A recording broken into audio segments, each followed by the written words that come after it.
Friends, special menu या आपल्या Marathi recipe चॅनलवरती मी ऐश्वर्या तुमचं अगदी मनापासून स्वागत करते। तर आज ना आपण एकदम पारंपरिक बाजरी आणि पालक यांच्यापासून मस्त हेल्दी असे थालीपीठ बनवणार आहोत। तर एकदम कुरकुरीत आणि टेस्टी असे हे जे थालीपीठ आहेत हे कसे बनवायचे ते पाहण्यासाठी आपला हा जो व्हिडिओ आहे तो अगदी शेवटपर्यंत नक्की पहा।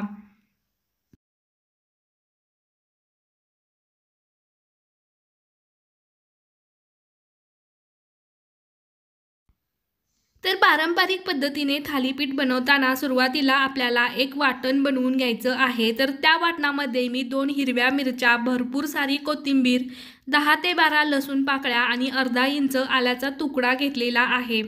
हे जे सर्व जिन्नस आहेत ते आपल्याला मिक्सरमधून वाटून घ्यायचे आहेत। त्यानंतर भरपूर सारा पालक मी यामध्ये ॲड केलेला आहे। तर हे जे सर्व जिन्नस आहे ते थोडंसं पाणी ॲड करून आपल्याला मिक्सरवरती फाईन असं वाटून घ्यायचं आहे। जर तुम्हाला पालक उकडून परत त्याची पेस्ट करून ॲड करायची असेल तर तुम्ही तशीही करू शकता। तर एकदम बारीक अशी आपल्याला ही पेस्ट बनवून घ्यायची आहे। त्यानंतर परातीमध्ये मी 1 कप बाजरीचं पीठ घेतलेलं आहे। हे जे पीठ आहे ते आपल्याला चाळून त्यामध्ये असणारा जो कोंडा आहे तो काढून क्लीन असं पीठ घ्यायचं आहे। त्यानंतर त्यामध्ये मी 1 कप ज्वारीचं पीठ ॲड केलेलं आहे। हे जे पीठ आहे हेही आपल्याला चाळणीने अशा पद्धतीने चाळून त्यामध्ये असणारा जो कोंडा आहे तो काढून टाकायचा आहे। तर बाजरीचं पीठ आणि ज्वारीचं पीठ यांचं जे प्रमाण आहे ते आपल्याला सेमच इथे ठेवायचं आहे। त्यानंतर भरपूर सारी कोथिंबीर आपल्याला परत यामध्ये ॲड करायची आहे। त्यानंतर या इथे मी जिरे थोडेफार क्रश करून ॲड करते।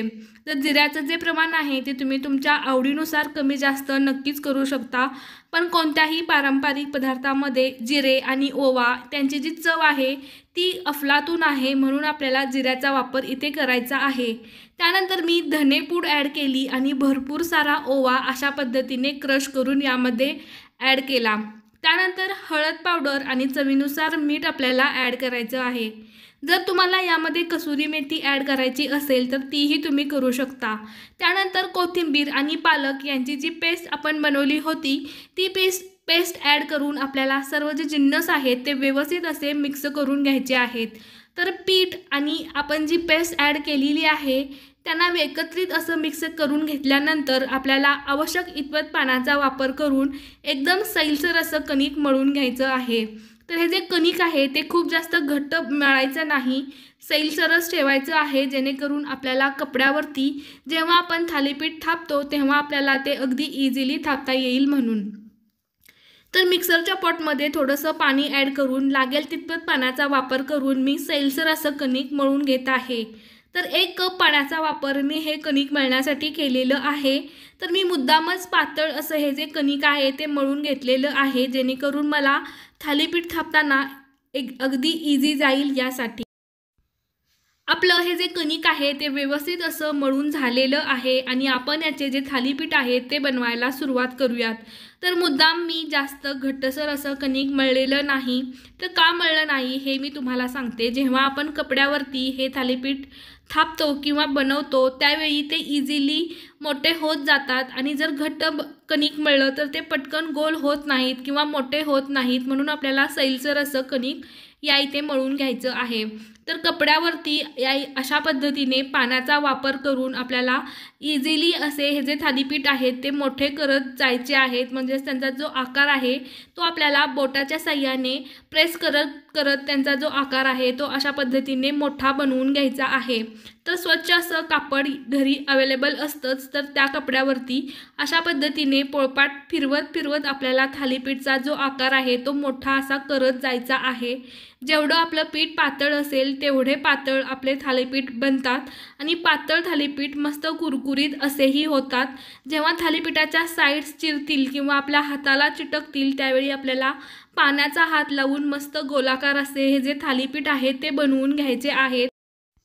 त्यानंतर थालीपीठावर अशा पद्धतीने आपल्याला होल करून घ्यायचे आहेत। हे होल कशासाठी करतात माहीत नाही, पण हे जे होल आहेत ते आपण इथे करून घेणार आहोत।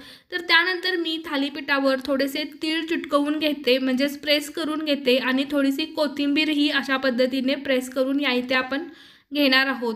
त्यानंतर मी दुसरीकडे तवाही गरम करायला ठेवलेला आहे। आपला तवा व्यवस्थित गरम झाला की डायरेक्टली कापड उचलून आपण तव्यावरती अशा पद्धतीने टाकणार आहोत आणि त्या कापडाला थोडंसं पाणी लावून ते जे कापड आहे ते इझिली आपण काढून घेणार आहोत। परत अशा पद्धतीने हे जे होल आहेत ते करून घ्यायचे आहेत आणि त्याची जी वरची साईड आहे त्या साईडवरतीही तीळ आपल्याला चिटकवून घ्यायचे आहेत। तर तिळामध्ये ही उष्णता असते आणि बाजरीचं पीठ आणि तीळ यांचं कॉम्बिनेशन भारी आहे, म्हणून आपल्याला या इथे वरतून तीळ ॲड करायचं आहे। तेल वरतून ॲड करून झालं की झाकण लावून एखादा मिनिट आपलं हे जे थालीपीठ आहे ते व्यवस्थित आपल्याला भाजून घ्यायचं आहे। तर सर्व थालीपीठ या इथे मी बनवलेले आहेत। दह्यासोबत मस्त असे आपण एन्जॉय करूयात। तर थंडीच्या सीझनमध्ये बाजरी खावी असे म्हणतात, तर अशा पद्धतीने बाजरी आणि पालक यांच्यापासून तुम्ही मस्त एकदम पातळ आणि कुरकुरीत असे थालीपीठ एकदा ट्राय करून पहा। व्हिडिओ पाहिल्याबद्दल धन्यवाद।